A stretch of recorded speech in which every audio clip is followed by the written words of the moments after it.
Guys, Crypto With Dinny, and it's Dinny here. What is the crack? So, a couple of things are happening today. One, I'd like to share with you what I think is the biggest needle mover in financial success that we're not taught in school and had the biggest effect on my life. And I'd like to share it with you. So I'll get to that a little bit later. I was chatting to a friend today. Guy runs a big podcast, and I was just asking him for some tips on it, and he was saying to me, and it was quite coincidental because I was actually thinking about this, like, you have to share your story and let your audience connect with you. Now, I'm actually a bit nervous about this, but being online, in crypto especially, because a lot of people don't understand crypto or Bitcoin yet, it can be hard because, I know a lot of you guys have got to know me and you sense my authenticity and everything, but a lot of the times in crypto I get a lot of criticism and I get some really nasty comments. I'm just going to try and see, I get some really nasty comments, and you probably guys don't see them, but I obviously see them all. And yesterday I really got a nasty one, and it was quite long and really personal, and I was up last night, and I was thinking about it for a while, and it just hurt, like. I know you have to have a thick skin if you're going to be online. But, and then I started questioning myself. I'm like, am I good enough to be teaching? Am I portraying myself as being someone who I'm not? And I think normally I try and be myself, and I sort of show who I am and who I'm not. So I'll tell you a little bit about who I am. So I could never be accused of that. My motivation for generating wealth came from, a poor childhood, and seeing my parents really struggle for money, and me just wanting to be like, I want to sort them out. I don't want them to have to worry about this and work as hard. I just want to take care of them. And that was my motivation, like, in the beginning, of seeing that. And, then I sort of was entrepreneurial as a kid. I collected golf balls at 8 years of age, and I'd done that for 5 years. I washed the golf balls, I bought waders, and I used to go into, there's golf courses around me, and I used to go in and wade and collect the golf balls, and then I'd sell them to the golfers, and they'd hit them back in the lake, and I'd just go, pretty much every day and collect golf balls. So that was my first sort of venture in business. So I was quite money driven in the early days, just from not having money. And you've probably heard me say, like, I lived in a mobile home. I can experience being freezing at night and all this sort of stuff. Obviously the way a lot of the world lives, these are little problems. But in my head, in my little world, it was a situation that I wanted to change, and to really have to think about stuff and looking at the price of this in the supermarket and the price of that and going, right, I'll have the cheap one. Or, how can I get the most from my money? But this is where I started from. And I think to where I am today, just to have full disclosure, like, I'm not someone super extravagant. I've reached what I call my financial goals. I haven't reached my financial dreams yet, but my financial goals are that I have reached them. And that's why I decided to start teaching this stuff. Because I'm sort of the opinion, you don't have to be a million steps ahead of the person you want to teach. If you're 1 or 2 steps ahead of them, you can probably actually help coach them better than someone who's a million steps ahead. I'll give you an example of that. When I used to teach people how to meditate, I always found I was really good at teaching it. But when people would go into the monks there in town, I remember seeing them teach people. And I could tell that the people weren't getting as much out of the monks teaching them. And that's just because the monks were so far beyond where an average person is starting from in the meditation journey. And that was sort of where I learned the lesson. Well, if you're only 1 or 2 steps ahead of someone, you can probably actually really give them good coaching, because you understand the exact next step that they have to go through, as opposed to it being you being 10 steps ahead of people. So that's just sort of was playing in my mind since the comments yesterday that was ripping me out of it. And so I'm not someone who's super extravagant. I'm not a billionaire by any means. I have reached my financial goals, and I'm happy with that. And like, my goals are to have my time on my own terms. And if I don't have to worry about money, but I have my time to do the things I want, and I get to work on fun things like having the crack in crypto and chatting to you guys and doing my workshops and all that. Like, that's not really work to me. That's like fun, because I just meet people and I have the crack and I have the chats. But I suppose getting back to my story and why I started, that was my motivation for wanting to get started, to try and generate money and get out of this fucking poverty trap, and not have my parents worrying about money, and to know that regardless I could support them, look after them. So then I had done my entrepreneurial journey as a kid. I had a little motorbike business as well. I had done steel work. I had loads of little businesses when I was a kid. And then when I started to get a little bit more serious into it, there's two ways, I suppose, that I've learned you can generate wealth. Two ways that I know of, I suppose. There's probably other ways. One is to build a business, and the second way is to invest. And I've done them both, and I do have experience on them both. I've over a decade experience on building a business, 13 years. Building a business is really risky. The irony of investing is people think investing is risky. But like, the reality is that building a business is one of the riskiest things you can do.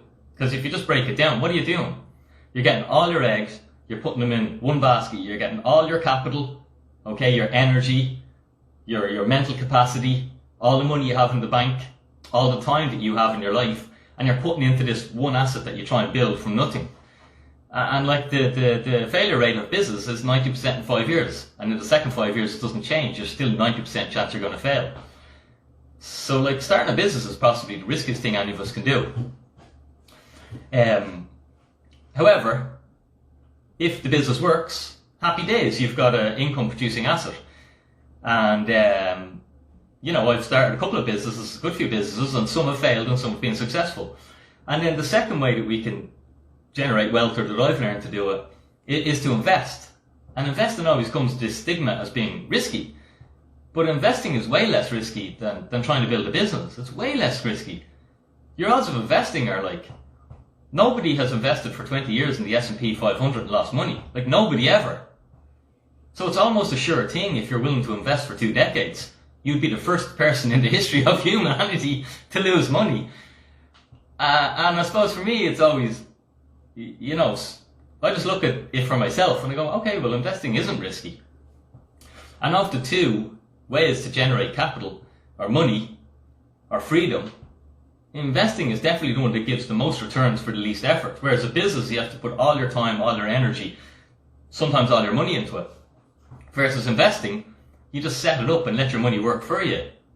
And most investments, the less you do in them, the better they perform, which is the irony.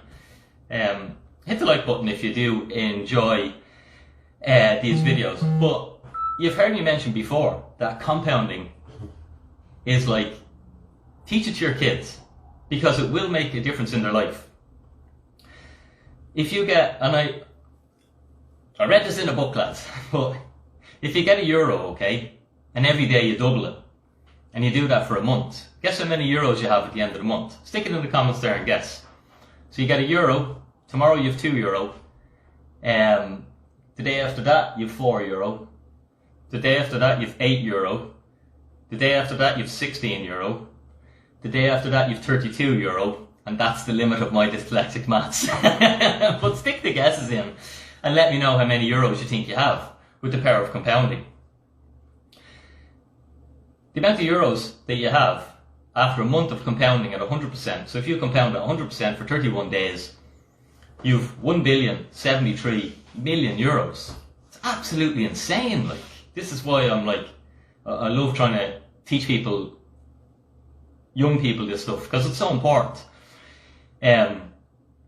So €1 compounded at 100% for 31 days is 1,073,000,000. Absolutely insane. But this is the beauty of compounding, or the danger of compounding. If you delayed that and you waited for 1 week before you started to compound, okay? So you waited the first 7 days, you didn't bother compounding, and then you started compounding on the 8th of the month. Guess how much you have now? It's crazy. You've gone from 1,073,000,000, you've dropped down to 8 million. So you've lost 99% of the upside by waiting 1 week. Because the amazing thing about compounding is Time is on your side. The more time you're in the market, the better.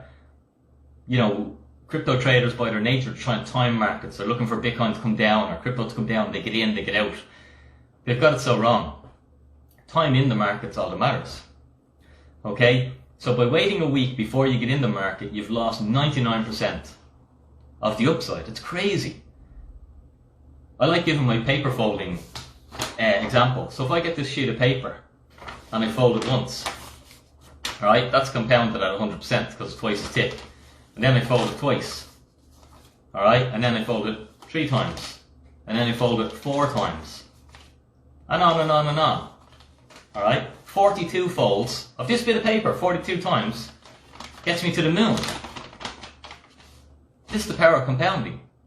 81 folds, you fold it 81 times, that little sheet of paper, it gets you 127,786 light years away. It's mad, isn't it? Okay, let me talk to you about Warren Buffett, because I've studied Warren a lot. He doesn't get Bitcoin, that's okay. He's in his 90s. How is he going to understand the technology? But he's been an amazing investor and he really understood compounding. Alright? So Warren Buffett is worth around 86 billion on my last Google, okay? 86 billion. But of that 86 billion, he didn't make the majority of that until he was over 65 years of age, because the compounding effect didn't come in for years and years and years. The longer you can leave your money in a market, the much higher it performs. So of the 86 billion of Warren Buffett's net worth, 82 of those billions was created after he turned 65. It's incredible, isn't it? Okay, now Warren Buffett compounded on average at 22% a year. And he'd done that for his lifetime to turn 0 into 86 billion. Today, Bitcoin's been compounding at 200% a year. 200. And that's why when I go out there and I look around the world and I see, where do I put my attention? I've always liked to put my attention on something that gives me the highest returns, because it's my attention, it's my time. My time is finite. I can go ride motocross bikes or pit bikes or go swimming or surfing. That's all important to me. And if I'm going to put my time into generating money, it means I'm not doing fun stuff, so it has to give me a good return. So when I go out and I look around the world and I see, well, what am I going to actually put my time and my money into? I don't see an opportunity anywhere near the asymmetry of Bitcoin, with the upside potential of Bitcoin on everything that I see. And that's why I put a lot of my attention in it. And that's why I enjoy teaching it, because I think it's like, pay attention to this. This is incredible. I'll give you a little example on losses. Okay, because volatility is the price you pay for performance. And ignore this, if there's any scammers in the comments there, just ignore them, please. If you have 100k of a portfolio, alright, and this is just a lesson to people who are overexposed to altcoins, their portfolios are absolutely destroyed now, which a lot of people will be, because we've had that crypto crash, and altcoins can crash really hard. If you've got some good protocols, fair enough, you can hold on to them. But if you've got a portfolio built of crap, and I'm in Facebook groups, and there's just not inexperienced investors, I suppose. They're wanting more upside. They don't see Bitcoin as having enough upside, so they go down the risk curve. Okay, and I just think, from my experience, go down the risk curve, but cover yourself as well. Cover yourself with the highest performing asset in the asset class by owning some Bitcoin, just in case. If you have 100k of a portfolio, now it works for 1,000, for 10,000, whatever, but just for easy maths for Dinny. If you have 100k of a portfolio and you suffer a 50% drawdown, like Warren Buffett, rule number 1, never lose money. But if you have 100k in your portfolio and you get a drawdown of 50%, now you're at 50k. To get back to where you were, you don't just need 50% upside, you now need 100% upside. So every time you put your money into something that's crap and it loses money, it's so hard. It's much more difficult to get back to where you started from. So 100k in, it draws down 50%, you're now at 50k. That 50k has to do a 100% return just to get you back to where you started. So it's worth considering when you're trying to build your wealth. What assets are you holding? The reason I love Bitcoin And I would say I'm a Bitcoin maximalist because I use Ethereum. I use Ethereum lending. I use stable coins and I use altcoins, all as ways and means for me to generate more and more Bitcoin. That's what I teach at the boot camps, how to build a portfolio where you can leverage all these things to actually generate more Bitcoin. People who are 100% Bitcoin, it's just buy Bitcoin and do nothing. And I'm like, well, that's okay. But I think I can actually outperform just buying Bitcoin and do nothing. Because I have the experience and the skill to leverage these other things that I can actually create more Bitcoin for myself and my family by using these other things. When I look at Bitcoin, okay, and I look at all the asset classes in the world that we have, bonds, property, gold, stock market, and just sovereign nations, all I see is that capital from all of those different asset classes is just slowly migrating into Bitcoin, bit by bit by bit by bit. Bond market. Bonds are suffering. They're yielding negative. Bitcoin is generating 1 to 200% per annum. Not as much money is going into bonds as it would if Bitcoin didn't exist. Some of it is going into Bitcoin. Only a trickle. Alright? Property. I personally know people who've rang me up and said, Dinny, I'm selling my house. It's a pain in the ass. So they're selling a physical property and they're going to buy a digital property. They're going to put it into Bitcoin. So I can personally experience that happening. And that's happening throughout the world. Gold. Well, people aren't buying gold as much. Fair enough, older people will. And that's fine, that's okay. But an example I like to share is you've Peter Schiff, he's a massive gold bug. Then you have his son Spencer. Spencer's a massive Bitcoin bull. Peter's going to die before Spencer, his son. When Peter dies, all his gold bars, do you think Spencer's going to hold them when he holds all his wealth in Bitcoin? No, he's going to sell those gold bars and he's going to transfer the wealth into Bitcoin. So that's just this wealth transfer that's going to happen. Whether old people can understand that Bitcoin is digital gold or not, they will die and their heirs who already understand digital value will transfer the value across into this digital asset. And then there's the stock market. There's so much uncertainty with that thing. There's so much money printing and currency dilution, and no one knows the true value of anything anymore in that market. That investors are edgy and they don't know where to put their money. And they know that if they stay in cash, cash is another asset class. But cash reserves are being converted to Bitcoin. Look at what Michael Saylor and MicroStrategy did. He had 500 million when he started this journey in 2020. He had 500 million in US dollars in cash and he converted it to Bitcoin. So cash reserves are being sucked into Bitcoin. And then we have sovereign states, countries. El Salvador were the first.